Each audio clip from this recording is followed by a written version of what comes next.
अस्सलाम वालेकुम, hope you all are doing well. I am Iqra, welcome to my YouTube channel. आज मैं WordPress के फर्दर ऑप्शंस को एक्सप्लोर करूंगी। इसमें जो ये ऑप्शन साइट पे शो हो रहे हैं, इनमें से कुछ ऑप्शंस तो हमने देख लिए हैं, पोस्ट क्या होती है, पोस्ट पेजेस हम किस तरह से बनाते हैं और एक सेपरेट पेज किस तरह से बनाते हैं। इसके काफ़ी ऑप्शंस जो है हमने उनको एक्सप्लोर कर लिया है। पेजेस को किस तरह से मेन्यूज़ में ऐड करते हैं, ये सारी चीज़ें हमने देख ली हैं।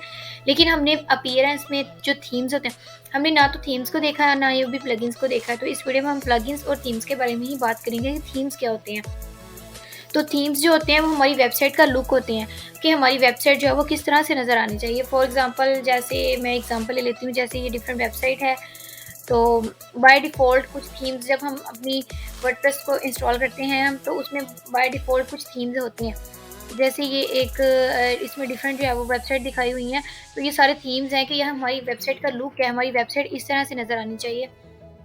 तो जैसे अब मेरे पास बाय डिफ़ॉल्ट में अब ये थीम्स को हम कहाँ से इंस्टॉल कर सकते हैं और कस्टमाइज़ कर सकते हैं। अपीयरेंस में जाके हम यहाँ पे थीम्स पे क्लिक करेंगे तो ये हमारे पास एक थीम्स का जो है वो मेन्यू शो हो गया है। तो बाय डिफ़ॉल्ट हमारे पास 2021, 2023 और 2022 ये बाय डिफ़ॉल्ट थीम्स हमारे पास इंस्टॉल होते हैं। हम चाहें तो इन थीम्स को रख सकते हैं, नहीं चाहते तो हम इनको डिलीट कर सकते हैं। फॉर एग्जांपल अब मेरे पास ये 2021 थीम जो है वो ये एक्टिव है, तो जब हम अपनी वेबसाइट को जाके रिफ्रेश करेंगे तो वहाँ पे ये थीम जो है वो शो हो रहा है। यानी कि जिस तरह वो 2021 का लुक है ना, जिस तरह से उसकी लुक है वो सारी हमें यहाँ पे शो हो रही है। तो ये सारा जो है वो प्रोसेस है कि हम किस तरह से अपने थीम्स को देख सकते हैं, थीम्स को कस्टमाइज़ कर सकते हैं। इसको यहाँ से हम कस्टमाइज़ कर सकते हैं और हम इनको चाहें, अगर हम इनको नहीं रखना चाहते हैं, हम इनको डिलीट भी कर सकते हैं। मैं यहाँ पे इस पे क्लिक करती हूँ थीम्स डिटेल पे, और यहाँ से मैं इस पे क्लिक करती हूँ और यहाँ से मैं इस थीम को अगर नहीं चाह रही अपने पास रखना, मैं चाह रही हूँ कि मैंने कोई और थीम इंस्टॉल करना है, तो यहाँ से मैं इसको इस तरह से इसको डिलीट भी कर सकती हूँ। जैसे मैंने जो है वो दूसरा थीम डिलीट कर दिया, तो अब मैं चाह रही हूँ, मैं इसको भी नहीं रखना चाहती, तो मैं इसको भी डिलीट कर सकती हूँ। फॉर एग्जाम्पल थीम डिटेल पे क्लिक करूँगी और यहाँ से मैं इसको भी अगर नहीं रखना चाह रही तो इस ऑप्शन पे क्लिक करूँगी और यहाँ से मैं इसको डिलीट कर दूँगी। तो ये जो थीम है हमारे पास से डिलीट हो जाएगा। उसके बाद हम फिर थीम्स में जाएँगे, तो थीम्स में हमारे पास अब एक ही थीम बचा है, तो अगर हम इसको भी नहीं रखना चाहते तो हम इसको भी डिलीट कर सकते हैं। ये बाय डिफ़ॉल्ट ये हमारे पास एक्टिवेट है, तो वो इसीलिए ये डिलीट नहीं होगा। अब हम चाह रहे हैं कि हम अपना जो हमारे पास जो थीम्स हैं, उनको अगर हम डिलीट करना चाहते हैं तो हम उनको डिलीट भी कर सकते हैं। तो और उनको जो है वो कस्टमाइज़ भी कर सकते हैं। अब मैं जो है वो यहाँ से अगर मैं कोई न्यू थीम इंस्टॉल करना चाहती हूँ, तो न्यू थीम इंस्टॉल करने के लिए यहाँ से मैं ऐड न्यू पे क्लिक करूँगी और यहाँ पे लेटेस्ट थीम आ जाएँगे कि जो थीम जो है वो लेटेस्ट यूज़ हो रहे हैं। यहाँ से लेटेस्ट थीम में जो है वो पॉपुलर थीम्स जो होते हैं वो यहाँ पे आ जाएँगे। अगर ये कितने थीम्स हैं, ये हमारी वेबसाइट का लुक ही है कि हमारी वेबसाइट किस तरह से नज़र आनी चाहिए, ये सारी थीम्स होती हैं।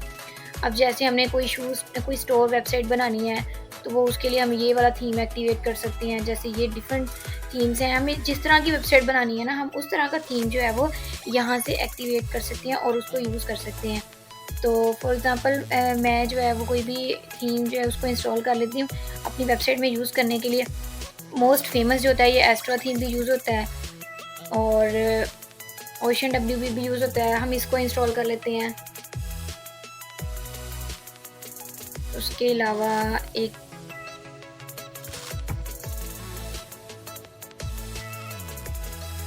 WP ओशन भी होता है, ओशन WP ही होता है जो मैं पीछे इंस्टॉल कर रही हूँ, तो हम उसको इंस्टॉल करके तो उसको हम एक्टिवेट कर सकते हैं।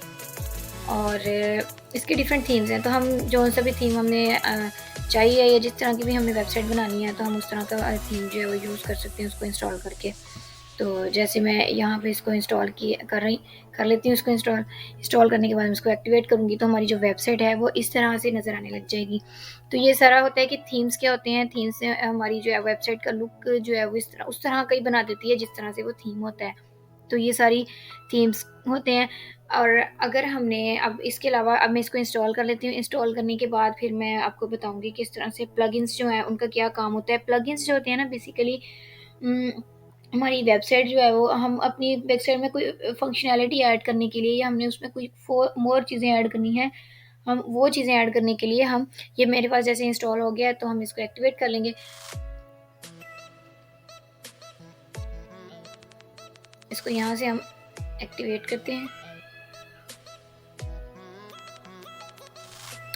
और जो थीम्स होते हैं, प्लगइन्स होते हैं, वो हम अपनी वेबसाइट में कोई भी फंक्शनैलिटी ऐड करने के लिए प्लगइन्स यूज़ करते हैं। तो प्लगइन फॉर एग्ज़ाम्पल जैसे आपने एक ऑफ़िस जो है वो आपने स्टार्ट किया है, तो ऑफ़िस में जो है वो अभी टेबल और चेयर और वहाँ पे चीज़ें जो है वो नहीं रखी हुई, लेकिन जस्ट वो सिंपल सी एक स्पेस है वो। सिंपल सी स्पेस है, जस्ट एक रूम की तरह एक ऑफ़िस है। तो आप जो है वो उसमें डिफरेंट चीज़ें ला के रख देंगे, टेबल्स रख देंगे, चेयर्स रख देंगे, ये सारी चीज़ें रख देंगे, तो वो उसमें उसकी फ़ंक्शनैलिटी जो है वो और इम्प्रूव हो जाएगी, उसमें और ज़्यादा चीज़ें आ जाएँगी। तो इस तरह से हम अपनी वेबसाइट में भी अपने डिफरेंट फ़ंक्शनैलिटीज़ ऐड करने के लिए हम प्लगइन्स को इंस्टॉल करते हैं। तो जो ये प्लगइन्स होते हैं, ये फंक्शनैलिटी ऐड करने के लिए यूज़ होते हैं। अगर हमने कोई न्यू फंक्शनैलिटी ऐड करनी है, कोई न्यू चीज़ ऐड करनी है अपनी वर्डप्रेस वेबसाइट में, तो हम उसके लिए प्लगइन्स इंस्टॉल करते हैं। तो प्लगइन्स जो है वो बाय डिफ़ॉल्ट हमारी जो वेबसाइट होती है उसमें बाय डिफ़ॉल्ट होते हैं, ये 2-3 होते हैं। तो हम चाहें तो इनको सेलेक्ट करके डिलीट भी कर सकते हैं, और हम न्यू प्लगइन्स जो है वो इनको इंस्टॉल भी कर सकते हैं। तो अब जैसे ये प्लगइन्स जो है अगर मुझे नहीं चाहिए, तो मैं इनको सेलेक्ट करके यहाँ से डिलीट करके अप्लाई करूँगी, तो ये प्लगइन्स जो है वो डिलीट हो जाएँगे। अब हमने प्लगइन्स को देख लिया कि प्लगइन्स क्या होते हैं। प्लगइन्स को देखने के बाद हम क्या करेंगे, इसके बाद हम एक आगे फर्दर जो वीडियोस मैं बनाऊँगी उसमें मैं बताऊँगी कि प्लगइन्स जो है वो डिफरेंट प्लगइन्स इंस्टॉल करके तो उन प्लगइन्स के थ्रू हम डिफरेंट वेबसाइट जो है वो किस तरह से बिल्ड कर सकते हैं। फॉर एग्ज़ाम्पल अगर हम कोई वेबसाइट हमने क्रिएट करनी है, उसमें पेजेस वगैरह क्रिएट करने हैं, तो हमें जो है वो बने बनाए पेजेस वो मिल जाती हैं। तो वो बने बनाए पेजेस जो होते हैं वो किस तरह से मिलते हैं, वो हम कोई भी जैसे एक प्लगइन है एलिमेंटर, तो हम एलिमेंटर प्लगइन जो है वो इसको इंस्टॉल करेंगे, इंस्टॉल करके एक थीम इंस्टॉल करेंगे और उसके साथ उस एलिमेंटर प्लगइन को इंस्टॉल करके फिर उस पे एक वेबसाइट को तैयार करेंगे, एक वेबसाइट क्रिएट करेंगे।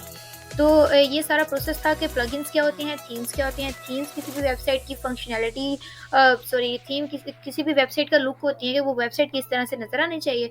प्लगइन्स उसमें फंक्शनैलिटी ऐड करने के लिए हम प्लगइन्स यूज़ करते हैं। तो आगे फर्दर वीडियोस में हम इन चीज़ों को एक्सप्लोर करेंगे।